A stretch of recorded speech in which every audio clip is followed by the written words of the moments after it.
Assalamualaikum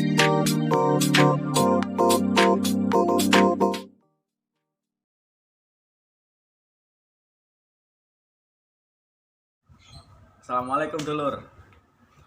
Jadi untuk hari ini kembali ya, saya ingin berbagi tentang informasi BPJS Kesehatan. Namun dalam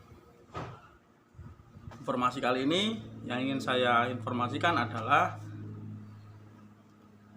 apakah bisa calon bayi itu di-cover BPJS. Ya, calon bayi. Jadi masih belum lahir.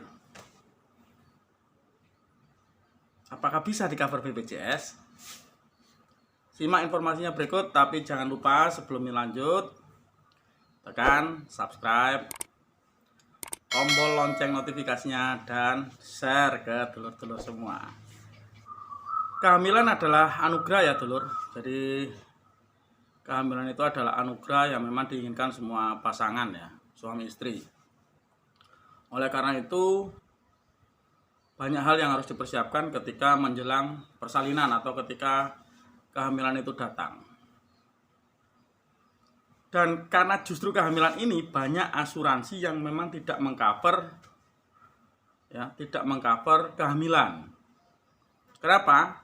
Karena kehamilan itu disengaja. Disengaja agar bisa menjadi hamil. Jadi faktor itu yang biasanya menjadikan asuransi-asuransi swasta itu tidak berani untuk menjamin faktor kehamilan itu menjadi sebuah sebuah perawatan yang ditawarkan. Jadi kehamilan itu rata-rata dianggap sebagai pengecualian, sama dengan operasi plastik dan lain sebagainya. Tetapi hanya di BPJS ini saja, hanya di BPJS saja yang saya tahu ya, yang pengetahuan saya, yang mau mengcover untuk masalah kehamilan. Kehamilan mulai dari bayi belum lahir itu di BPJS sudah bisa di-cover. Jadi asuransi pemerintah di dunia, sepengetahuan saya, yang berani menjamin kan dirinya sebagai asuransi untuk calon bayi hanya di BPJS. Jadi mantul ya. Jadi BPJS ini sekarang sudah kelasnya sudah tinggi sebenarnya. Jadi tinggal pengejawantahan dari sistem yang ada ke bawah atau dari pusat ke fasilitas kesehatan yang ada. Caranya bagaimana agar calon bayi ini bisa tertanggung sebagai peserta BPJS Kesehatan meskipun belum lahir. Jadi untuk itu, maka apa yang harus diperlukan? Apa yang harus disiapkan oleh calon orang tua? Simak ya dulur. Jadi yang pertama adalah pastikan dulu kehamilannya dengan surat keterangan dari dokter kandungan, bidan, dan biasanya dapat buku pink ya, buku warna pink yang untuk biasanya kontrol ke bidan atau ke dokter kandungan, disertai dengan juga terkadang bukti USG bayi. Ya. Itu yang harus disiapkan dulu pertama. Jika persyaratan itu sudah ada, maka dulur-dulur semua bisa mengajukan ke kantor BPJS Kesehatan untuk mendaftarkan bayinya, mendaftarkan calon bayi yang belum lahir.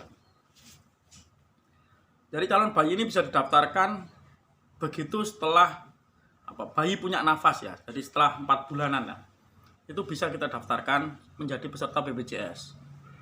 Loh mas, gimana untuk status bayinya, namanya dan sebagainya? Untuk kepesertaan calon bayi ini, karena belum lahir, maka diikutkan untuk ke nomor induk kependudukan ibunya. Jadi calon ibunya.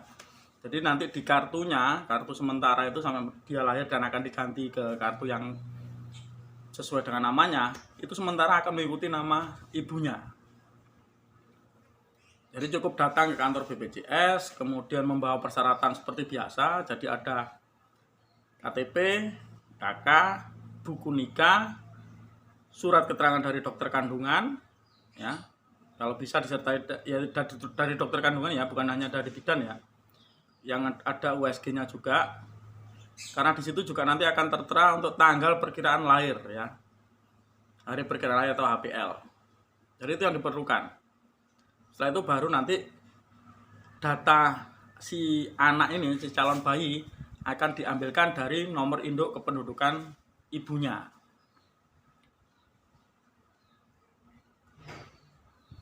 Jadi sekali lagi ya, di BPJS ini memang mempunyai keistimewaan. Kenapa BPJS mau mengcover untuk calon bayi dan ibunya sebelum bayi ini lahir? Karena selama kehamilan itu biasanya punya implikasi penyakit tertentu ya. Mungkin dari ibunya atau dari bawaan bayinya. Jadi itu yang berusaha di-cover oleh BPJS. Jadi tidak semua bayi itu akan lahir sehat. Pasti ada dalam masa kehamilannya ada kendala dan sebagainya, butuh perawatan, butuh opname dan sebagainya. Maka setelah 4 bulan atau setelah bayi memiliki nafas ya, nafas sudah ditiupkan, ruhnya sudah ada, maka itu bisa di-cover oleh BPJS. Jadi jangan khawatir ya, buat para peserta BPJS yang saat ini sedang hamil, jika memang sudah memasuki mau trimester kedua, itu bisa didaftarkan. Jadi tidak perlu harus menunggu sampai bayinya lahir. Bayi belum lahir pun bisa didaftarkan. 2 minggu sebelum kelahiran juga bisa didaftarkan. Setelah bayi 4 bulan atau 6 bulan juga bisa didaftarkan. Jadi lebih cepat lebih baik. Jadi jika nanti dalam proses kehamilannya itu ada masalah, maka pengcoveran terhadap perawatannya bisa langsung dilakukan oleh BPJS melalui fasilitas kesehatan yang ada. Itu ya telur. Untuk informasi kali ini, sekedar info saja. Jadilah melek asuransi, terutama BPJS. Jangan takut untuk bertanya kepada dokter-dokter yang melayani di tempat fasilitas kesehatan yang menjadi rujukan tempat telur-telur semua berobat. Sekali lagi, subscribe itu gratis ya. Jadi jangan lupa kalau mau ingin melihat informasi dari Mas Bro Diki, karena ini positif dan gratis, maka jangan sungkan-sungkan untuk subscribe. Terima kasih ya telur. Kelas sambang ke channelnya Mas Bro.